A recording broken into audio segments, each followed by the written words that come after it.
Welcome back, everyone. We're diving into one of the most infamous financial scandals ever, the Madoff Ponzi scheme. Yeah, it's a big one. It really is. And today we're using a pretty intense report, actually, from the SEC's own watchdog, the Office of Inspector General, from back in 2010. Oh, wow. Their internal investigations. Exactly. They were basically looking into how the agency that's supposed to protect us investors totally missed this massive fraud for years. I mean, this wasn't some small-time thing, right? We're talking billions of dollars gone, poof. Just gone. And get this, there were tons of warning signs. Yeah, you'd think someone somewhere would have caught it. Right. So that's kind of what we're going to be unraveling today, how even the experts, the people who were supposed to know this stuff, missed all these red flags for almost like 2 decades. It's wild. It really exposes, like, some serious institutional failures, but also there's a human element to it, right? The psychology of how this could even happen.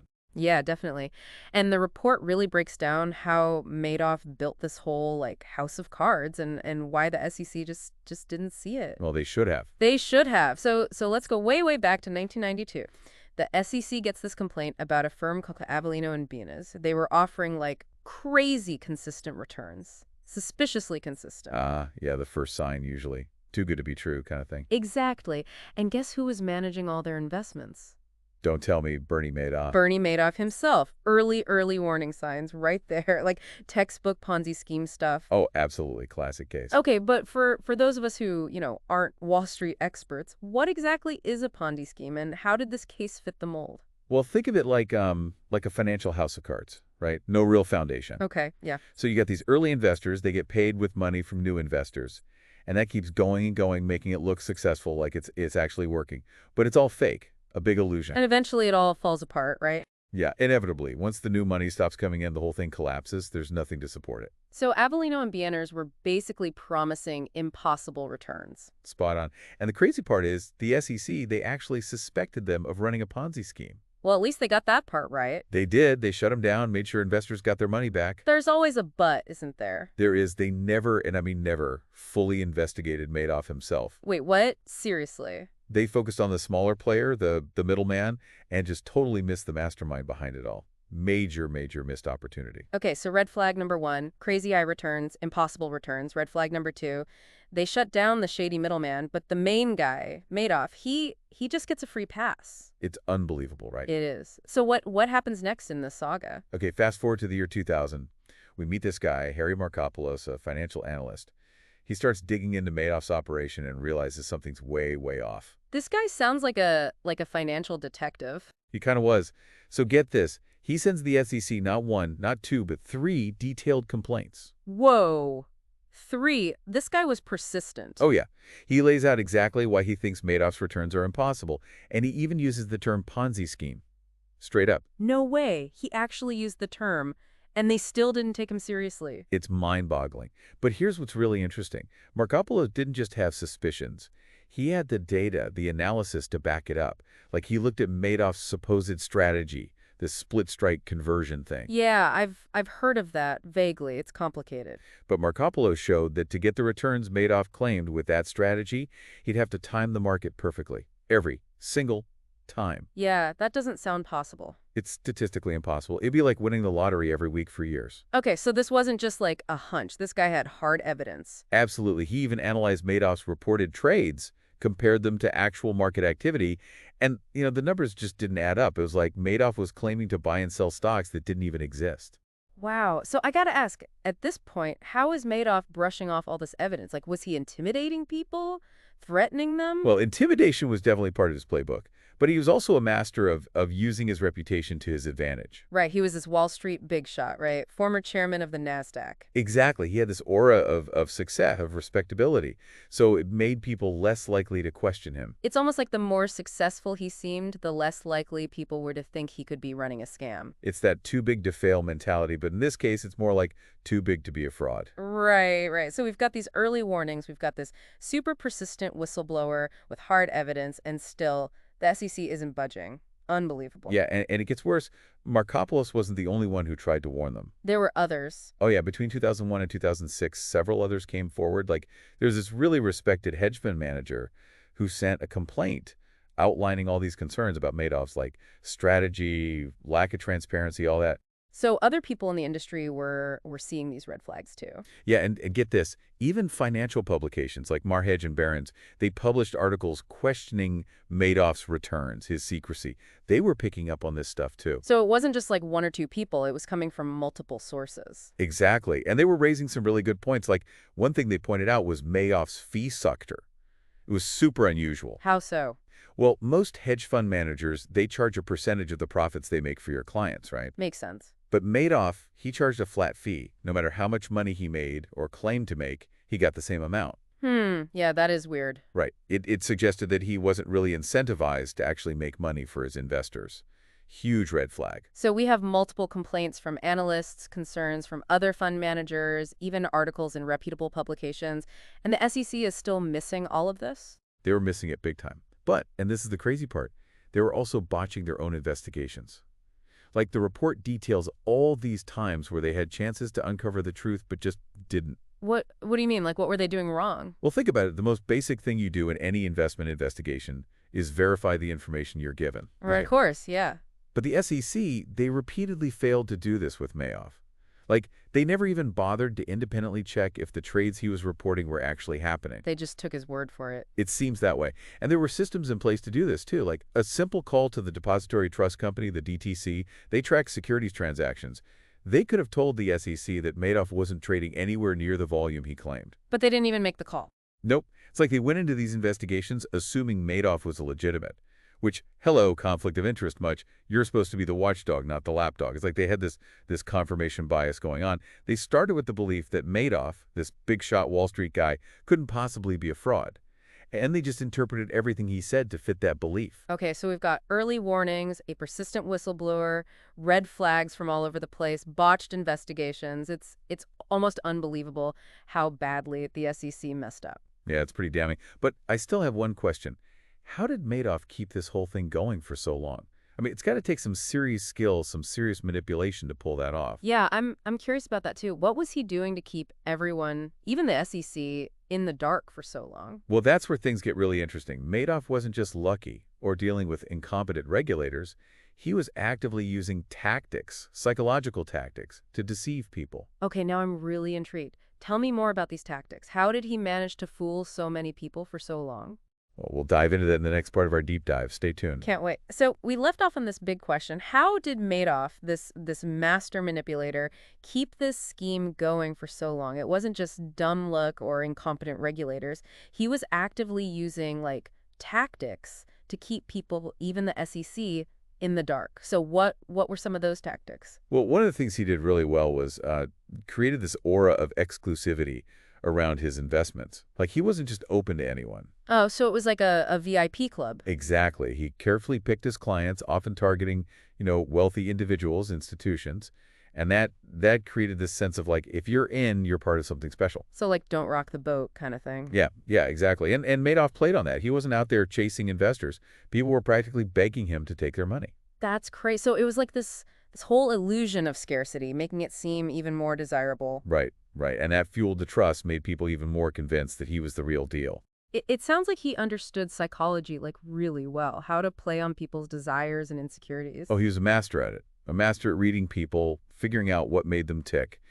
And he also wasn't afraid to name drop, casually mention connections to powerful figures. Ah, yeah, that always adds a layer of, like, credibility, doesn't it? Like, if so-and-so trusts this guy, he must be legit. Exactly. And remember, this is before social media, instant fact-checking, all that. People relied more on reputation, word of mouth. And Madoff, well, he had crafted this perfect reputation. It's a reminder that appearances can be so deceiving. Even the most trustworthy seeming people can have these ulterior motives.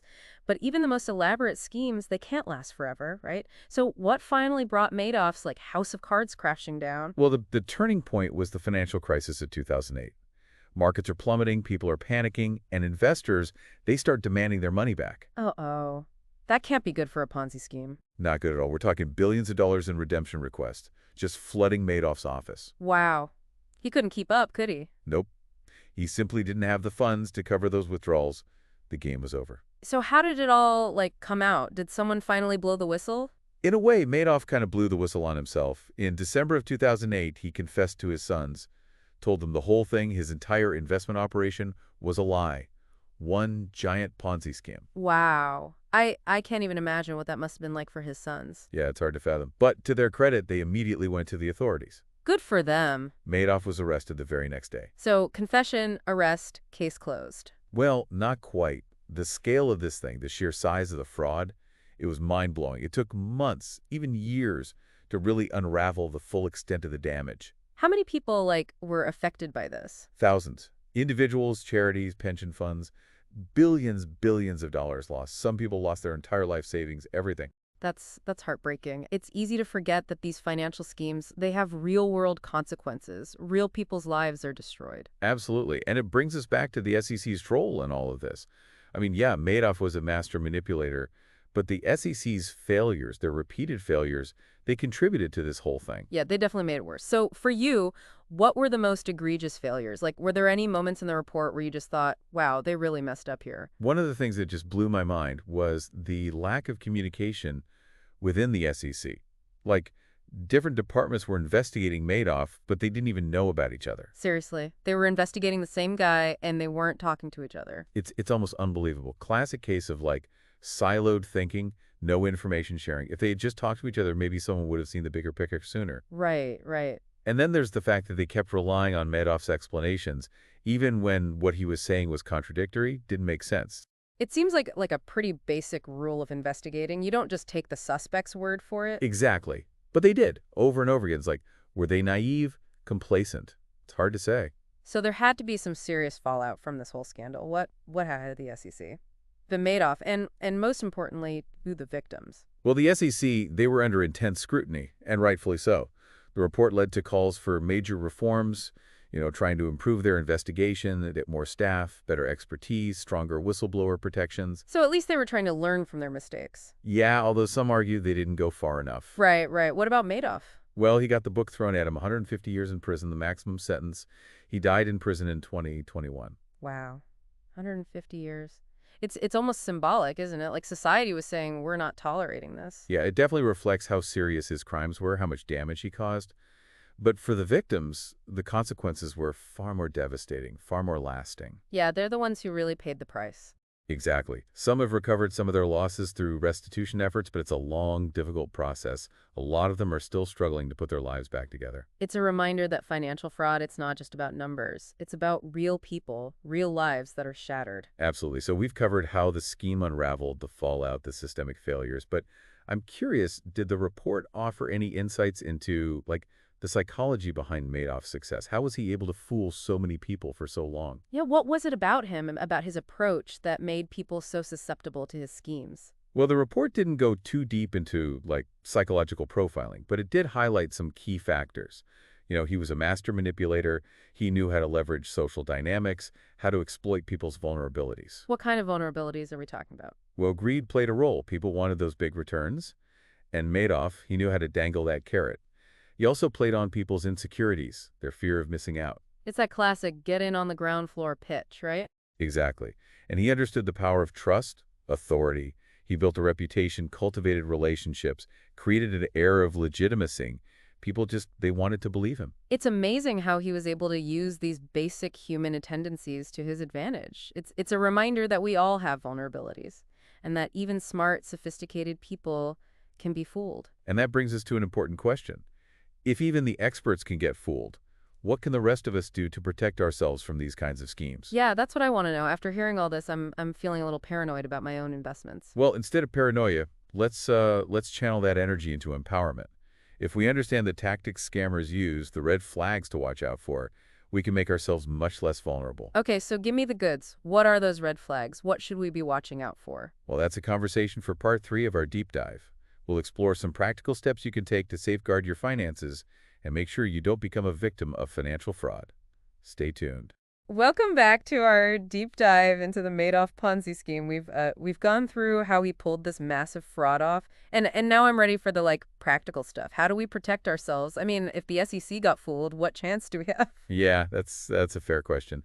But it's not about being paranoid. It's about being smart. Okay, I like that. Smart, not scared. Exactly. And the good news is, while you can never completely eliminate risk, you can definitely make yourself less of a target. So give me those red flags, the uh-oh moments that should make us think twice. All right, well, first and foremost, anything promising crazy high returns with, like, no risk, that's a big one. Yeah, the classic too good to be true thing. Right. Every investment has some level of risk.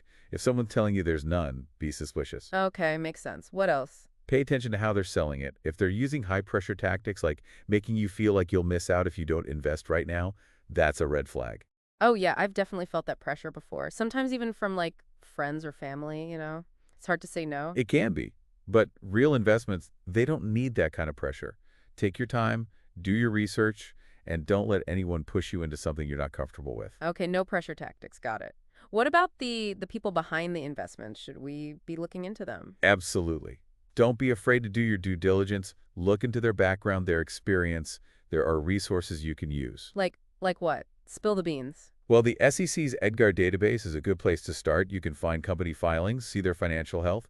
And then there's FINRA's broker check, where you can check out brokers and advisors, see if they have any disciplinary history. It's like a background check for your investments. Exactly. And another big red flag is lack of transparency. If you don't understand how the investment works, where your money's going, just walk away. Right, that whole it's too complicated to explain thing can be a cover. It often is. So transparency is key. And if someone tries to discourage you from getting outside advice or doing your own research, that's another red flag. A good financial advisor will want you to be informed, understand the risks. So don't be afraid to ask questions, even if it's someone you trust. Exactly. And, ooh, this is a big one. Diversification. Don't put all your eggs in one basket. Spread your investments around, different asset classes, different industries. The old don't bet the farm strategy. Exactly. And finally, remember that knowledge is power. The more you know about investing, the better you'll be at spotting scams. Any recommendations for like resources to boost our financial literacy? Oh, tons. Check out the SEC and FINRA websites. There's a lot of good stuff there. This has been it's been a lot, but really eye-opening. I feel like I have a better understanding of how these schemes work and what I can do to protect myself. That's the goal. Be an informed investor. Be proactive. You can't just rely on regulators to catch everything. Well said. So, thanks for joining me on this deep dive. It's been, well, a little unsettling, but definitely empowering. I agree. These stories are important to talk about. Learn from the past, protect ourselves in the future. Couldn't have said it better myself. And to our listeners, I hope you found this deep dive informative. Remember, knowledge is power, and a healthy dose of skepticism is your best friend when it comes to investing. Stay vigilant out there.